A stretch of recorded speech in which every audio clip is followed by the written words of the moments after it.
Welcome to Erode kitchen. Hello brothers and sisters. இன்றைக்கி நம்ம பார்க்க போகிறது ஒரு இன்ட்ரெஸ்டிங்கான ஸ்நாக் ஐட்டங்க. இதோட பேர் வந்து உருளைக்கிழங்கு போண்டா. சரிங்களா? இதுக்கு ரெண்டு ப்ரிப்பரேஷன் தாங்க. ஃபஸ்ட்டு வந்து உங்களுக்கு தேவையான அளவு நான் வந்து இன்றைக்கி மீடியம் சைஸு 5 உருளைக்கிழங்கை வேக வச்சேங்க. மஞ்சத்தூள் போட்டு வேக வச்சுக்கோங்க.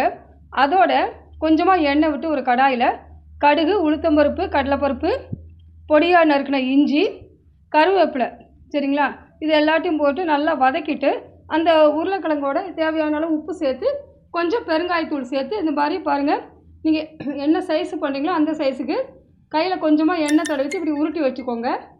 அதுக்கப்புறம் இதுக்கு உண்டான பேட்ரு என்னென்னா, 1 டம்ளர் கடலை மாவு எடுத்துக்கிட்டிங்கன்னா 1/2 டம்ளர் அரிசி மாவு. சரிங்களா? இதாங்க இதுக்கு உண்டான ப்ரிப்போர்ஷன். இந்த 1/2 டம்ளர் அரிசி மாவு, 1 டம்ளர் கடலை மாவு, கொஞ்சம் பெருங்காயத்தூள், தேவையான அளவு உப்பு, கொஞ்சம் மஞ்சப்பொடி, இது எல்லாத்தையும் சேர்த்து பாருங்கள் தோசை மாவு பதத்துக்கு கரைச்சி வச்சுக்கோங்க. சரிங்களா? இப்போ எண்ணெய் நல்லா காஞ்சிட்ருக்கு. இப்போ வாங்க நம்ம உருளைக்கிழங்கு போண்டா எப்படி செய்கிறது நான் உங்களுக்கு செஞ்சு காமிக்கிறேன். பாருங்கள், இப்படி எல்லா பக்கமும் அந்த பேட்டர் வந்து கோட்டாறு மாதிரி பண்ணிக்கோங்க. இப்படி கொஞ்சமாக அந்த எக்ஸ்ட்ரா இருக்கிற மாவை வடிச்சிட்டு இப்படி எண்ணெயில் போடுங்க. 1/2 கிலோ உருளைக்கிழங்குக்கு வந்து நீங்கள் பண்ணுற சைஸை பொறுத்து, நான் இந்த லெமன் சைஸுக்கு வந்து எனக்கு 20 போண்டா வந்ததுங்க. இது ஈவினிங் டைமில் ஒரு டேஸ்டியான டிஃப்ரெண்ட்டான ஸ்நாக் ஐட்டம். உருளைக்கிழங்கு போண்டா பிடிக்காதவங்க யாருமே இருக்க முடியாது. இதுக்கு சைட் டிஷ் எதுவுமே தேவையில்லைங்க, அப்படியே சாப்பிடலாம். உங்களுக்கு பெரியப்பட்ட தேங்காய் சட்னியோடு இதை சாப்பிடலாம். ஒரு கப்பில் ஈவினிங் டைமு டீயோட இந்த ஒரு 2 போண்டா வச்சுட்டு சாப்பிடலாம். ரொம்ப டேஸ்டியாக இருக்கும்.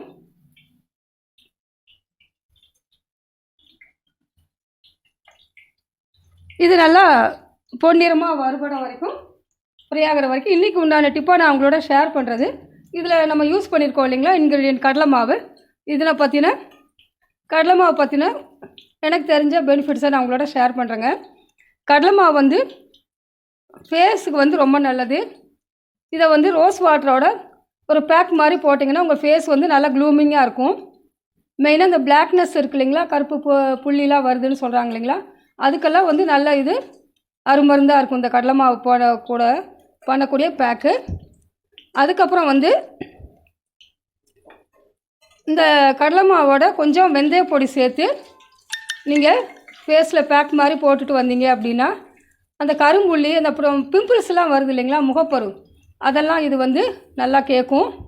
அதுக்கப்புறம் இந்த வெயில் அலைஞ்சிட்டு வராங்க இல்லைங்களா, அவங்களுக்கெல்லாம் வந்து இந்த கடலை மாவோட ரோஸ் வாட்டர் சேர்த்து ஃபேஸில் நல்லா எங்கெல்லாம் கருப்பு கழுத்து பகுதி எங்கெல்லாம் இருக்கோ அங்கெல்லாம் அப்ளை பண்ணிங்கன்னா அந்த பிளாக்னஸ் இது வந்து எடுத்துரும். இந்த மாதிரி நிறைய ஹெல்த் பெனிஃபிட்ஸ் இருக்குது இந்த கடலை மாவில்.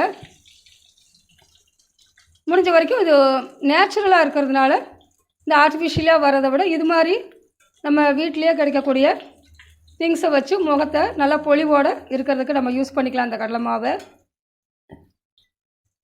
தலைக்கு வந்து முடிஞ்ச வரைக்கும் யூஸ் பண்ணாதீங்க, ஏன்னா தலை வந்து செம்பட்டை முடி வந்துடும். அதனால் ஃபேஸுக்கு மட்டும் யூஸ் பண்ணிக்கோங்க. தலைக்கு வந்து நான் ஆல்ரெடி இதுக்கு முன்னாடி எபிசோடில் நான் உங்களுக்கு சொல்லியிருக்கேன். தெரியாதவங்களுக்கு நான் சொல்கிறேங்க. தலைக்கு வந்து பச்சை பயிறு இருக்கு இல்லைங்களா, அதோட கொஞ்சம் வெந்தயம் சேர்த்து நீங்கள் மிஷினில் கொடுத்து பவுட்ரு பண்ணி வச்சுக்கிட்டீங்க அப்படின்னா நல்ல ஒரு நேச்சுரல் ஹேர் பாத் எடுக்கலாம் நீங்கள் கடலை இது பச்சை பயிறு மாவில். எங்கள் வீட்டில் நாங்கள் அதுதான் எல்லாருமே யூஸ் பண்ணுறோம். முடி கருக்காது, முடி வெளுக்காது. அதுக்கப்புறம் வந்து நல்ல ஹேர் க்ரோத்துக்கு ரொம்ப நல்லதுங்க.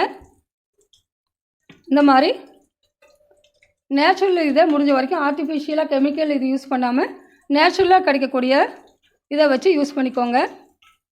பாருங்கள், நம்ம யம்மியான டேஸ்டியான பொட்டேட்டோ போண்டா ரெடி ஆயிடுச்சு.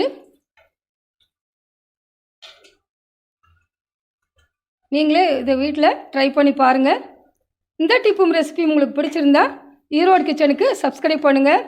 வேறு ஒரு டிப்போடையும் ரெசிபியோடையும் நான் உங்களை மீண்டும் சந்திக்கிறேன். Till then, this is Prasanna Nagarajan signing of.